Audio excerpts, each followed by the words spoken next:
Paying attention is being present, and it's a skill, just like golf or tennis. The more you practice it, the better you get at it.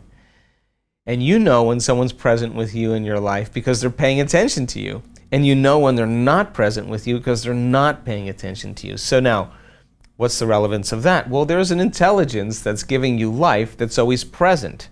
And many people don't take the time to connect to it by being present, right? So if where you place your attention is where you place your energy, and all of your attention is in the present moment, you got a lot of energy in the present moment. Now think about this. When I talk about being present, I'm saying that once you fall into the generous present moment, according to the quantum model of reality, all possibilities exist in the eternal now. So most people, they wake up in the morning, they come back to their senses. Your brain is a record of the past. It's an artifact. It's circuits of everything you've learned and experienced to this moment. So people wake up in the morning and then they think about their problems. Those problems are connected to certain people, certain things at certain times and places. The moment they start thinking about the problems, they're turning on the circuits from the past. They're memories. All those memories are connected to emotions because emotions are the end product of past experiences. So that problem has the feeling of disgust, frustration, anger, judgment, hatred. And if how you think and how you feel creates your state of being, and thoughts are the language of the brain and feelings are the language of the body, that person's entire state of being is in the familiar past. And when you're in the familiar past, you crave the predictable future. So then what happens next? They come back to their senses, they sit up, they check their cell phone, they do their WhatsApp, they do their Twitter, they do their text, they do Facebook, they take a picture of their feet, they post it on Facebook, they tweet something, they check one email, they check another email, they check the news, and now their entire brain is connected to everything known in their life. Then they stand up and they go through a series of routine behaviors. They use the toilet, they go to the kitchen, have a cup of coffee or a cup of tea, they go in the shower, they wash themselves the same way, they put on the same clothes, they walk out to the kitchen, they eat cereal with the same spoon, facing the same direction, they drive to work the same way, they do the same things, see the same people, and push the same emotional buttons, and they do this every day. So now their body is programmed into a predictable future based on what they did in their past, and they lost their free will to a program. And so now, if you're not getting up in the morning being defined by a vision of the future, then you'll be predictable in your life. You're left with the old memories of your past. So then, as I said, the stronger the emotion that you have with some problem or person in your present reality, the more you're going to pay attention to that person or problem.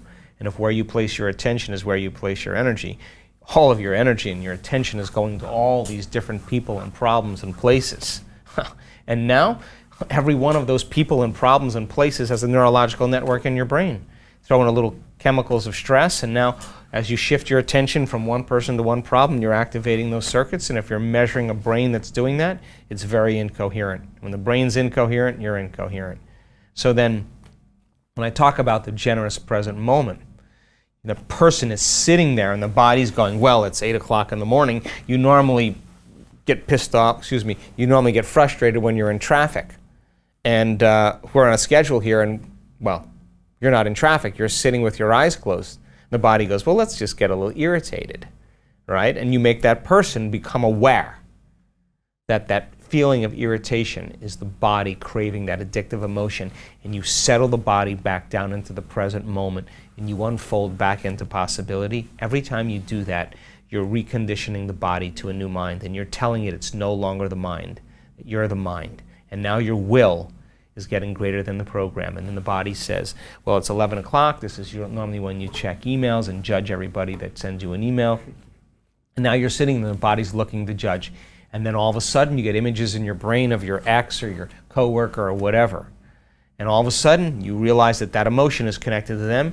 And you settle the body back down into the present moment, and you lower the volume to that emotion. And when you do that, you take your attention off that person or thing, and now you're breaking your energetic bond with everyone and everything in your life.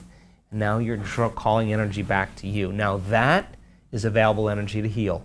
That's available energy for you to design a new destiny. And when that energy comes back, it's chaotic energy. Well, the person's going through this disturbance internally, and yet they're working with their body, and there'll come a moment The body's the animal, just like training an animal. Sooner or later, it's going to surrender to the mind. And when it does, there's a liberation of energy. And now the person doesn't want to think about the predictable future, their familiar past, doesn't want to get up and open their eyes, doesn't want to go to the bathroom or eat anything. They're so happy in the present moment that they freed themselves from the chains of their own personal limitations. And the side effect of that is called joy. Joy is the absence of that habituation or that emotion that's been conditioned.